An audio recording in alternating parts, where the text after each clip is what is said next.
میرے رسول پاک صلی اللہ تعالیٰ علیہ وآلہ وسلم ارشاد فرماتے ہیں کہ تمہیں بتاؤں گھروں میں سب سے بہترین گھر کون سا ہوتا ہے؟ او میرے بھائیوں، وہ کتنا کو بہترین گھر ہے جسے مدینے والے رسول نے بہترین کہہ دیا ہے۔ فرمایا تمہیں بتاؤں نا گھروں میں بہترین گھر کون سا ہے؟ ہم سمجھتے ہیں ٹائلیں اچھی ہوں، کمرے ہوادار ہوں اور کچن انواع اقسام کے کھانوں سے بھرا ہوا ہو، سین اچھا ہو اور جناب ہر چیز کی سہولیات گھر میں ہو، امن ہو، سکون ہو۔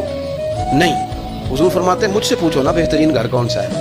تو یا رسول اللہ بتائیے، سیاستہ میں حدیث ہے، کریم رسول فرمانے لگے گھروں میں بہترین گھر وہ ہے جس میں کوئی یتیم رہتا ہو اور اس کے ساتھ سلوک اچھا کیا جاتا ہو، اچھا سلوک کیا جاتا ہو، یتیم کو رکھا جائے، پھر اس کی پوری نگرانی کی جائے، اسے پورا پیار دیا جائے، اسے پوری محبت دی جائے، یتیم رہتا ہو اور اس کا خیال بھی رکھا جاتا ہو۔ اور میرے نبی کریم صلی اللہ تعالی علیہ وسلم فرمانے لگے تمہیں بتاؤں نا کہ گھروں میں بدترین گھر کون سا ہوتا ہے؟